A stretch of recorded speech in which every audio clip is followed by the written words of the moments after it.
Hi everybody, Al Bernstein here with another one of my boxing hangouts, and on today's show we're going to talk about the issue of drug testing, the use of PEDs in boxing and other sports, and generally the safety of the sport. And we're going to do it in a moment or two with a woman who is one of the premier experts on all those topics, Dr. Margaret Goodman, who is the president and chairman of VADA, the Voluntary Anti-Doping Association. First, I'm going to bring in, though, our producer of our Hangouts, the man who makes all this run, Mr. Dan Parks. Dan, thanks for setting this up today, and we're going to delve into a topic that we have done previously, and one that continues to resonate with boxing fans and all sports fans. Absolutely, Al. This is another great time for a follow-up from Dr. Goodman. We learned so much during the last Hangout that we had, and I've had a chance to actually follow up on, so much information that we received last time, and now there's been lots of new information that's come out since then, and it was time to bring the doc back in and get some new information on all the good stuff that's going on and bad stuff that's going on. Sounds good. With that, let's bring in Dr. Margaret Goodman, who is not only an esteemed physician, also an expert in this area, and a delightful person in addition. So, Margaret, thanks for joining us again. Thank you so much for having me back. It's great. I loved it the last time. We enjoyed it so much last time, and it was a great chance in this kind of a format where we have more time to, it's not just a soundbite. We can actually ask you questions and get some detailed information. I want to start this out by asking you about a program in boxing that you're actively involved in, and it's sponsored by the WBC. Mm-hmm. Tell us a little bit about the WBC Clean Boxing Program and what that is and how it impacts boxers. I think it's going to impact all sports indirectly, but it definitely would impact boxing in a direct way, in that all fighters that are in the top 15 rated with the WBC come August 9th are going to be subject to unannounced random testing throughout the calendar year. So they're going to be handing in all their paperwork. They're continuing to do that now, and they're going to have to keep us apprised of where they are. And VADA will be administering that program, and it's going to be the top of the line, and I'm very excited to be a part of it. I think it's great, and I think it's going to help unify all of boxing as far as trying to promote clean sport. Oh, that's great. Now, the boxers have to sign up by a certain point, don't they, for this to make sure they get in? Exactly. The boxers have to sign up by August 9th and have submitted their whereabouts information, their registration form, and otherwise that it will impact their rankings with the WBC. So right now it's mandatory for the top 15 in every weight class. Other fighters, including some of the female fighters that work with the WBC or have belts with the WBC, have also signed up. And I think it's very exciting for me, because I've always looked for a way to try to standardize the sport, not just with drug testing, but with other things. And I think this will really start the ball rolling. And I hope that other sanctioning bodies will join on. Yeah, that's what I was going to ask you. There's been a little more cooperation between some of the sanctioning bodies in recent times. Could you see a situation where some of the other sanctioning groups could be involved now? I really do. We've been previously approached by the WBA, and they've asked some questions about it. I really hope that this is something that they adopt or reach out to, because, number one, it'll make the fights more fair. It'll be more uniform, which is obviously a continued problem that you know well of. And I think it'll put everybody on an even playing field, and that's what we want in boxing. That's what we want with good fights. Now, we're headed toward the Olympics. We hope we're headed toward the Olympics. Given how things are going, we hope that the Olympics will happen and that they will function at least moderately smoothly. And it's created, among the many, many things leading up to these Olympics that have grabbed headlines, one of the issues has been the anti-doping efforts. And, of course, the Olympics are known for a very stringent anti-doping regimen. And one of the big stories was, of course, the Russian track and field team, which was painted with a broad brush because of so many violations. And if I'm not mistaken, that Meldonium was one of the drugs that was involved in that. Was it not? I don't know if that was, but either way, there was clearly a lot of violations.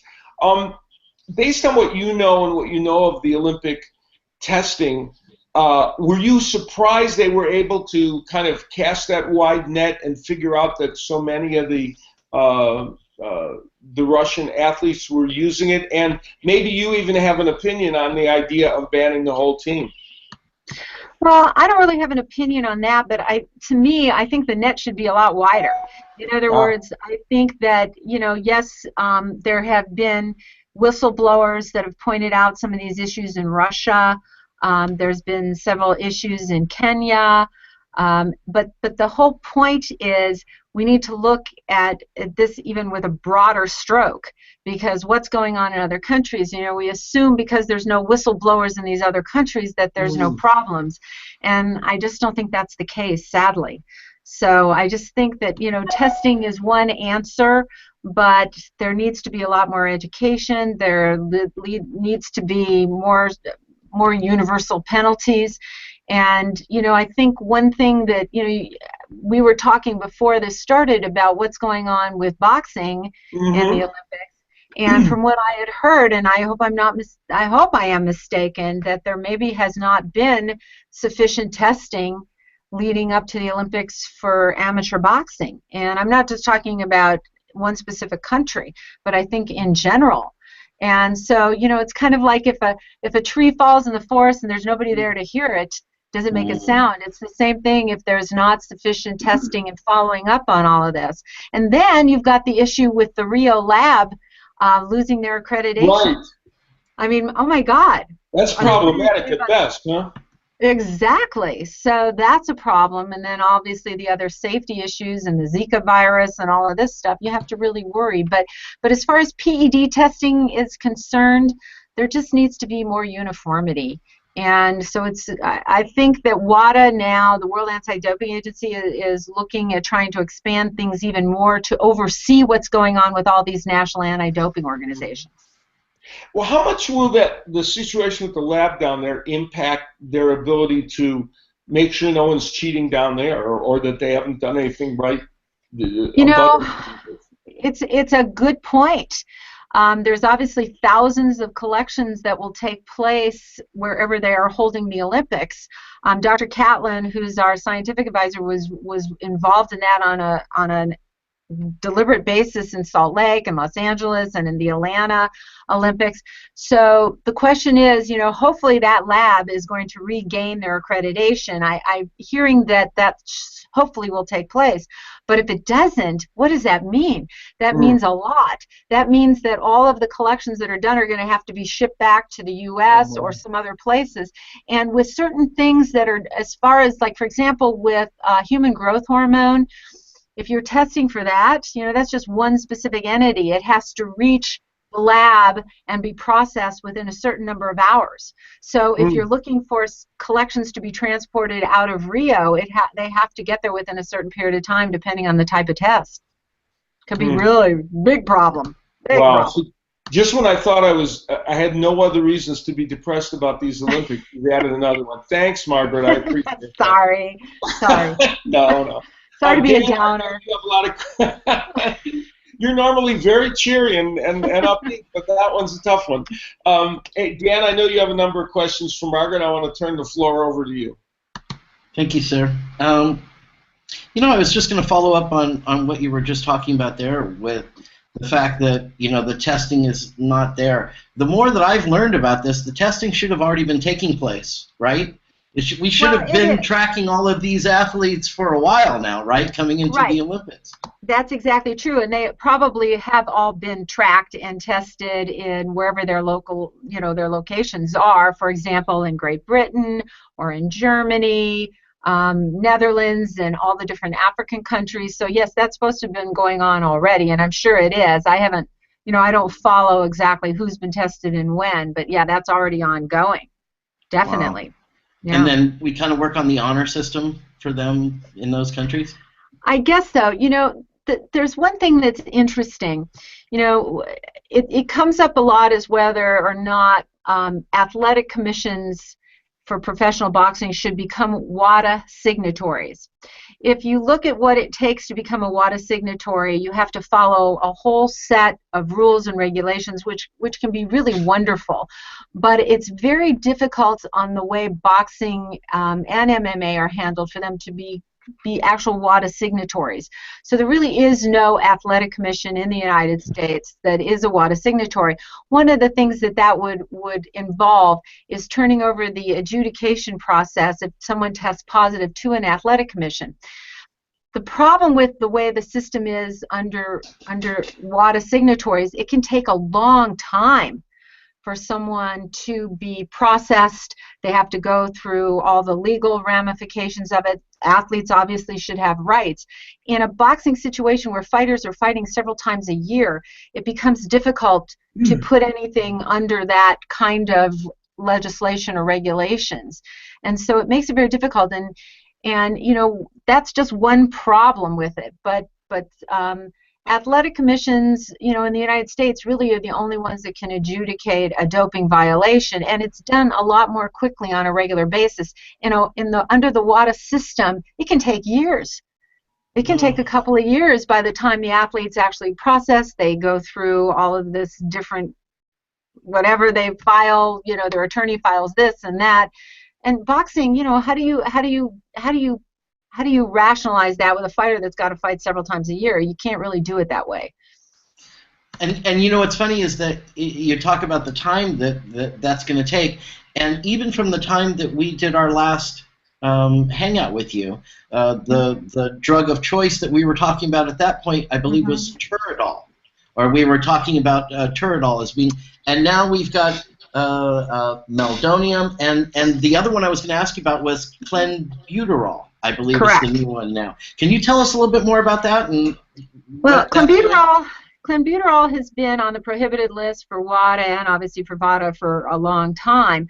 Clenbuterol is actually an asthma drug, and most asthma drugs, except for one, are prohibited by WADA and VADA. And what Clenbuterol is, it's used as an asthma drug as an inhalant, but it can also be taken orally, and it's oral as an oral substance. It's prohibited, and what it does initially, it can act as a stimulant, so it can be like an amphetamine in a way, and then it'll increase your heart rate, your blood pressure, your temperature, can make you feel jittery. It's questionable as far as how much actually anabolic effects it has. Some people believe it does if it's taken in conjunction with other drugs. And obviously we've talked about this before, that there's all these gurus out there that tell these athletes, or they can get it on the internet, as far as how to combine all this stuff. But it's really designed as a asthma drug. The sad part about Clenbuterol is that in some countries, and it's in Russia is one, in some of the countries like in Mexico, which is now I believe is illegal, it was used in cattle as a fat burner. In other words, the purpose of it in cattle would be so that you get leaner meat. Nobody really, in most circumstances, I'm a vegetarian, but in most circumstances, people want lean beef if they're going to eat beef, so it was being given to cattle. And so if an athlete consumed beef that had been exposed to Clenbuterol, could technically produce a positive result. So that's, anyway, that's the downward spiral for that one. And of course, that's going to be the excuse that everybody's used for anybody who's been caught with it. Yeah, that can be an excuse, but it can also be a reality, and so it makes it very difficult, and it's just like the reality. It's like the reality of supplements. You can go on and on about supplements, and that's why no organization, WADA itself, VADA, USADA, UCAD, which you were mentioning before to me, none of those will approve supplements. There are certain organizations, for example, Dr. Catlin has an organization that he and his son created where they actually certify supplements. But supplements can have all kinds of contaminants, depending on where they're manufactured, A lot of these supplements, the bare substances that are put in an actual supplement can be processed and produced in China and can be next to banned substances, and even though it may not be on the list that you get on your bottle of supplement, it could still contain banned substances. So it's it's hard for an athlete to know what to take and what not to take. Mm-hmm. Margaret, one of the, even listening to you, you know, as I hear you talk about combining different substances and what their actual uses are, can you quantify how dangerous it is for the athletes to, and even people around them, to be kind of mad scientists and come up with things they're putting in their bodies, that there are no studies on that combination, and there's certainly no finite thoughts on what it could do to you ultimately? How would you quantify the danger of doing that? I would think it's terribly dangerous. I don't think I can give you a percent, but I know that if I was an athlete, especially like a fighter that's undergoing testing, I would be a bit nervous because you just don't have any guarantees. And all the time, you know, obviously, you know, Dan was mentioning, you know, the big excuses, you know, yeah, I got this drug because I ate this or drank this or took this pill. Yeah, I mean, some of it's really valid because you don't always know what's on the label. And then so often on these labels, these things have about 20 different names for one specific substance that's prohibited. And so unless you're somebody that's on the internet combing all the time or asking, you know, one thing that we do, which has been just a godsend, is VADA works with Drug-Free Sports. It's called the Resource Exchange Center, or the REC, and this is open to any fighter. It doesn't have to be a VADA fighter. It could be just even an amateur boxer that's interested to find out is anything they're taking could be prohibited, to find out more about supplements that have been starred as perhaps containing prohibited substances that may not even be listed on the label. They can contact us through our VADA website and just log on using lower key VADA 12, and they can do this confidentially and talk to experts at Drug-Free Sport. Won't cost them a cent. It's anonymous if they want. It doesn't go to anybody else, and they can ask questions. And we've had several of our fighters do that on a regular basis just to find out, is this something that is risky? But no organization, including Drug-Free Sport, will actually tell you a supplement is safe because we don't know what it's been next to when it's been manufactured. So it's fascinating. Which speaks to the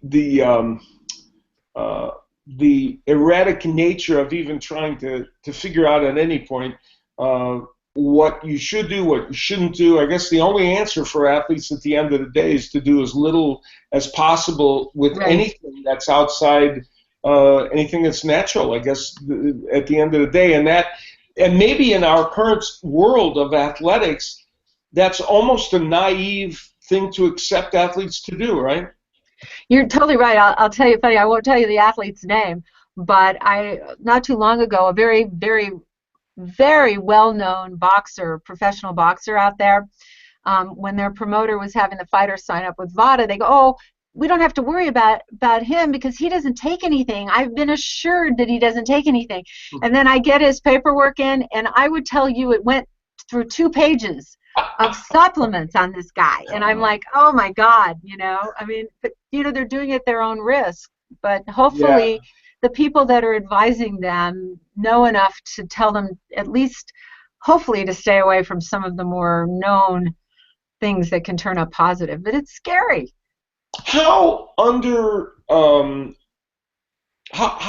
much of a lack of information do you think the people, let's just stick to boxing for a moment since we're talking about that, how much of a lack of information in general do you think trainers, conditioners, managers, and all the people around boxers in general, I know some are more informed than others, is it a group that you think is generally very underinformed? We tend to think of these things, oh, they've done something nefarious, but part of it could be lack of information as well. You're in a position to kind of get a feel for that. I think that's one of the biggest biggest problems. I think that it's so much better than it was because of the internet. You know, the Clean Boxing program we created, we spent about 4 months with Luis Escalona that works for the WBC in putting together this webinar. And it's about a 30-minute webinar. And you go through it, you learn what you should take, what you can't take, what do you have to ask if a doctor prescribes you something. And it tells you all about the different prohibited substances, why they're prohibited, the potential side effects. But we also have, and I know Dan watched this and really liked it, we've got this great testimonial from Tyler Hamilton, who participated in over 8 Tour de France's. And he talks about the naivete that he had when he was competing. And he said, you know, you don't know. You're often in a training situation, like so many boxers are in a training camp. They don't have anyone to really ask. And so they want someone to tell them what to do. And so they're happy to listen to somebody. But I think with the internet now, there's so much more available, and obviously we're available anytime to any fighter to answer these questions, or at least put them in the right direction. You know, we've even had a couple of fighters that were using some of these substances that were having trouble getting off of them. And, you know, we put them in touch with the appropriate therapist to help them with that as well, which is super important too, you know.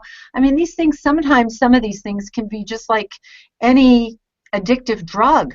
You know, it's not just necessarily physically addictive, it's psychologically addictive too, and it becomes a very, very big problem. So, yeah, this goes on all the time. It's a more complex and complicated issue than I think a lot of fans and people would expect. I want to mention something now because it's completely off topic, but it's something I want to mention because you're nice enough to visit with us on this show, and I want to tell people about something they may or may not know about you, and that is that you are an author, you are a novelist, and a good novelist, and you have written a novel called Death in Vegas, which I have read, and I can attest to the fact that it is very entertaining, it's very interesting, and incorporates boxing into the theme of it, which will also you know, that part is yet another added little bonus for boxing fans. And people can get it on Amazon.com. I'm sure they can go on there and find it. And what are some of the reactions you've gotten stepping out of your, first of all, as a physician, you stepped out of your normal box by being a ring physician and being involved in all this work with VADA, and then you did it again by being a novelist. Do you get interesting reaction from your peers and other people because of that? I'll tell you one thing that I haven't told too many people is I actually got blocked on Twitter by a journalist. You did? Why? The only thing I can think of is because they they thought that the journalist in the novel resembled themselves, I guess. Oh, I got you. Wow, okay. You're not going to go back and read it again and find out who that was. I didn't think about that. That was the only caster in there. Hold on. No, but the next one has to have you. I'm starting to work on one that's more MMA related, but I'm using you as the beacon of light. Oh, you're so wonderful broadcasters. So you know, you're going to find this humorous. Years ago, somebody wrote a novel about a boxer who came out with since then we've had a boxer that's come out as a gay fighter, but this was before all that. And the guy used me actually as the character, me, as the one that interviewed him when he came out.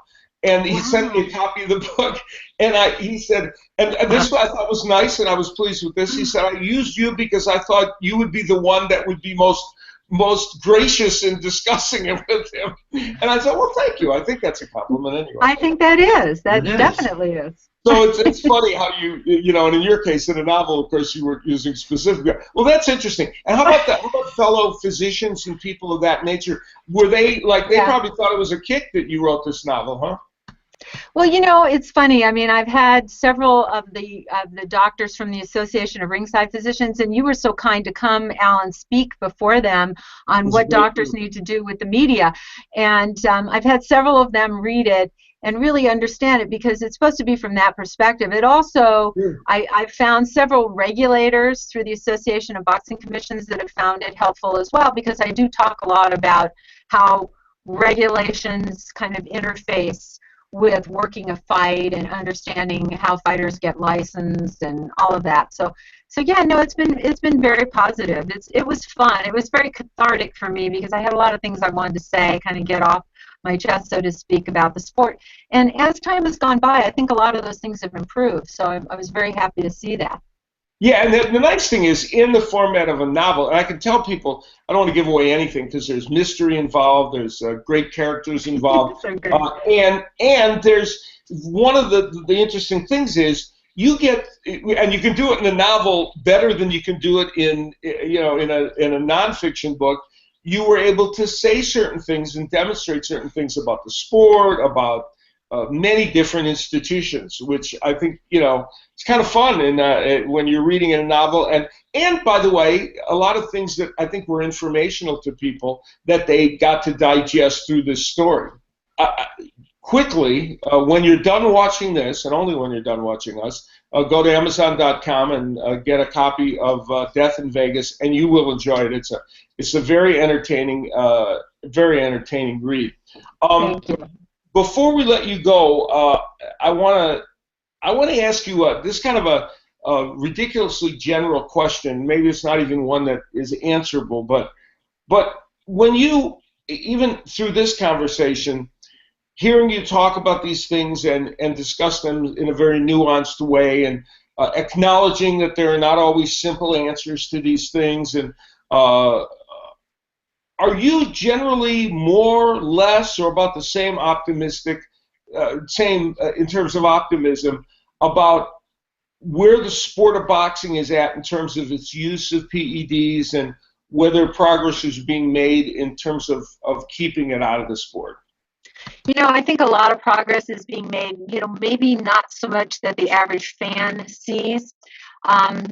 I think that if anything I can feel good about is I think VADA has accomplished a lot of that. I mean, really, that was really why I set it up in the first place, was to shine the light on this huge problem. Dr. Flip Homansky was with the Athletic Commission for so long. I mean, they wouldn't listen to him for a long time. They thought it was ridiculous.